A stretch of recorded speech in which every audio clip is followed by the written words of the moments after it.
Welcome to another episode of Boat Snoop. I'm your host, Clint Johnson, and what we have for you guys today is a 2003 Formula 400 SS. It's a 40-foot boat.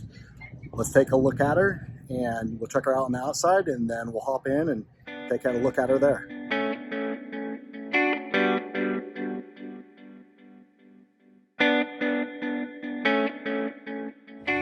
And here she is. Beautiful boat. Let's come take a look here. Her name is Mary's Choice 2. See right there, Formula 400 SS. Really nice canvas. New decking on there. Really nice.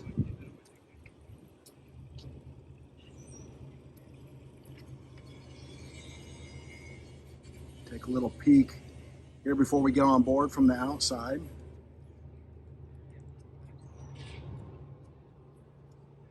Really nice long bow to lay out on.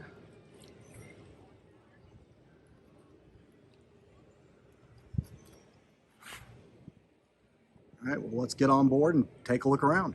This boat, her canvas is in really great condition.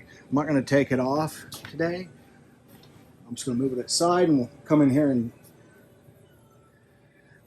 take a quick look around.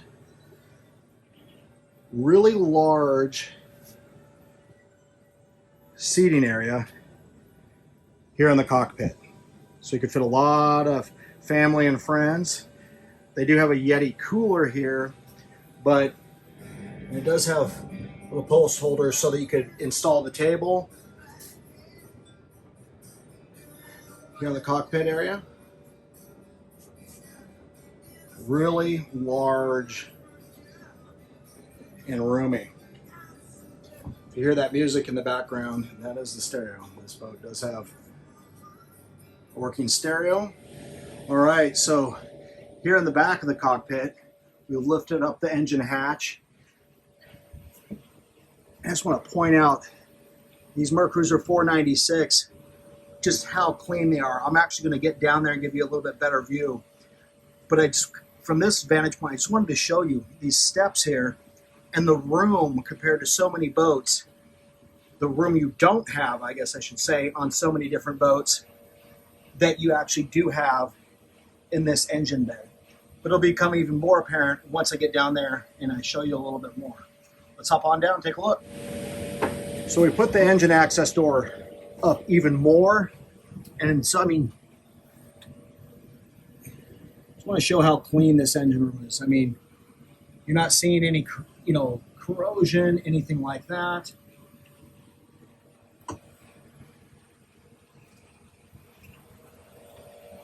Just beautiful.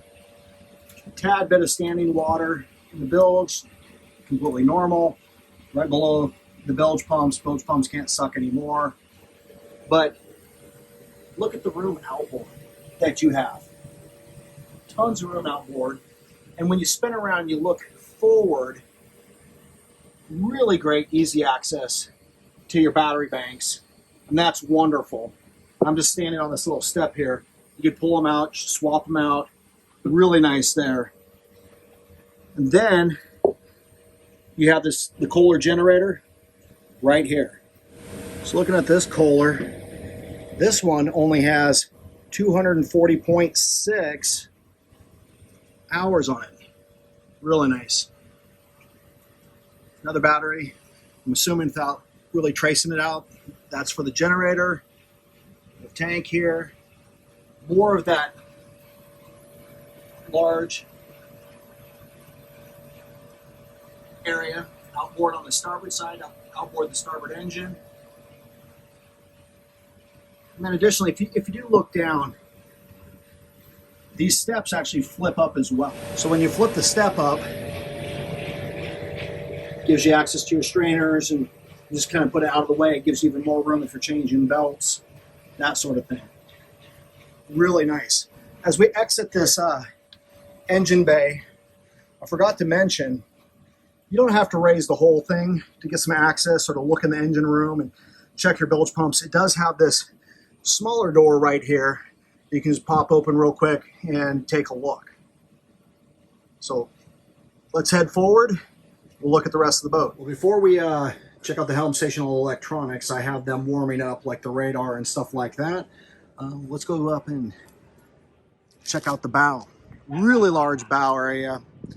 You have 4 hatches to provide really good airflow. I opened one, so I had some good airflow, but I mean, look at the size of this. And what that means is a really, really large cabin.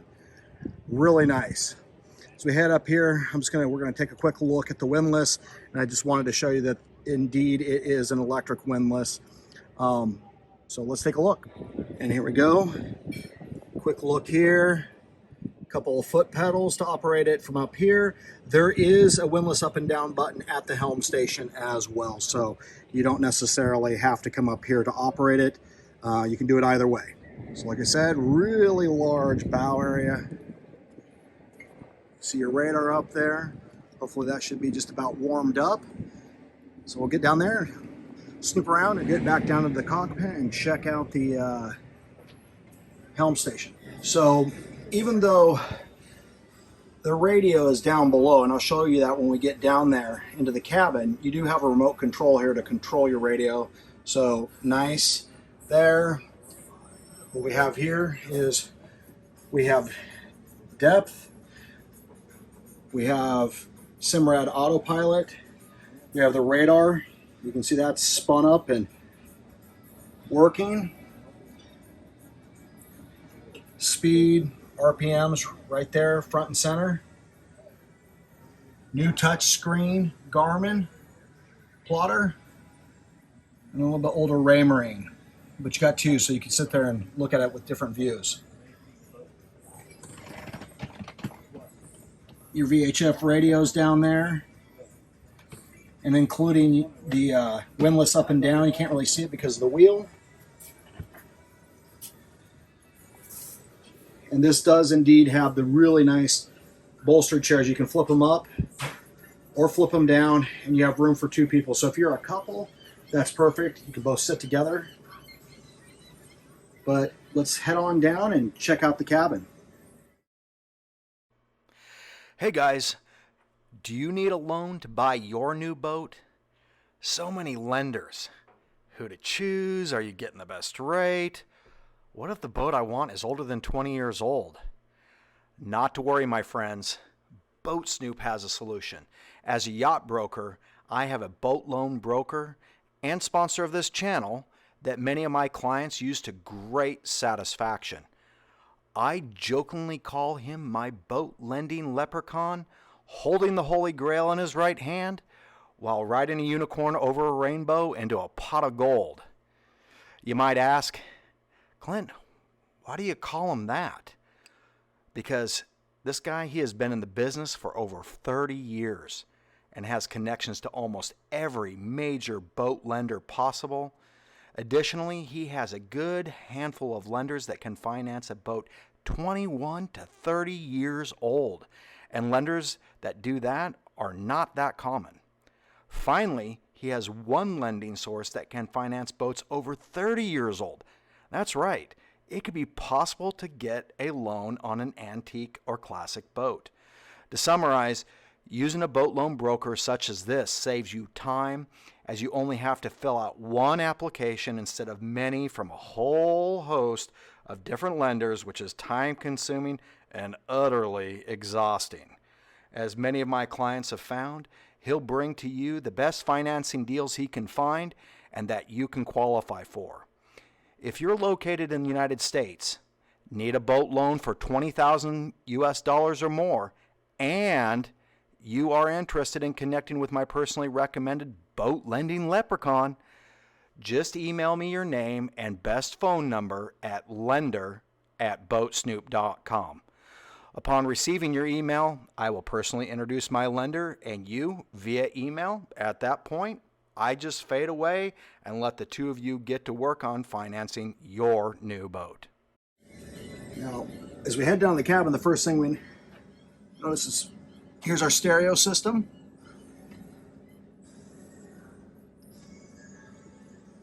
Look how how large that is. As we come down inside the boat, you could say, well, maybe that's a lot of storage, but actually it's just a really nice for your freezer. And I mean, that is a large freezer for a boat, especially one of this size. So that's really nice. Lots of storage there. And very large refrigerator. Quite impressive. So in our galley area here, a lot of storage and shelves. Do want to point out, she does have a microwave here. Nice stainless deep sink. Furthermore, she has a single burner electric stovetop. She has a trash can that is built in and that you can cover up, but it's right there. Real quick, easy, handy. Love it. Absolutely love it.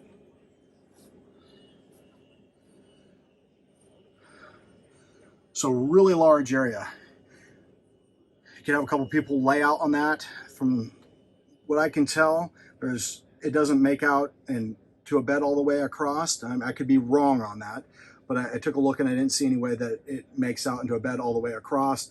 But you can lay out there. You have lots of areas where you can add or remove, put little posts in, tables in and out. Something I did notice though that was interesting is it does have a built-in vacuum system. You just flip this here, plug your vacuum in. Underneath this is a vacuum bag where it collects everything, and you just pull that off and you can change the bags. So built-in vacuum, really nice. Let's take one last quick look here.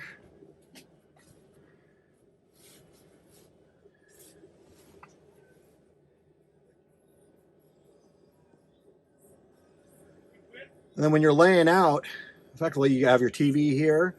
Behind this is where your electrical panel is. As we head further back, just kind of open it up, but large wet head, a lot of room.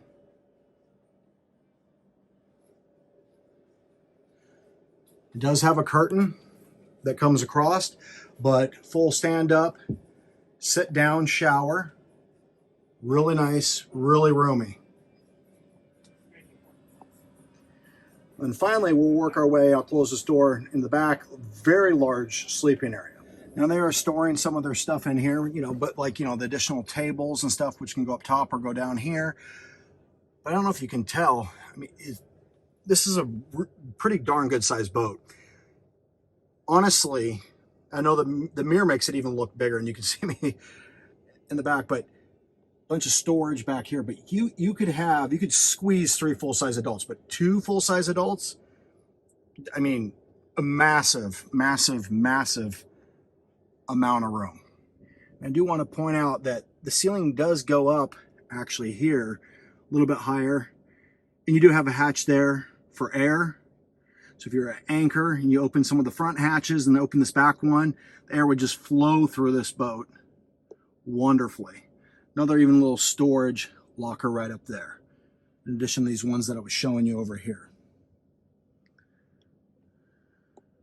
So I want to thank you for joining me on another episode of Boat Snoop, where we looked at this 2003 Formula 400 SS 40-foot boat, twin Mer cruisers, 425 horsepower each. I hope you enjoyed taking a look at this boat as much as I did. I love these big boats. They're gorgeous, and each one's completely different. The layouts are different. They can change over a span of a few years. So hope you enjoyed it. If you'd like to see more of these videos like this as I come out with them, make sure to hit that subscribe button. Click the thumbs up button if you like this video and you like seeing this boat, and I'll see you next time.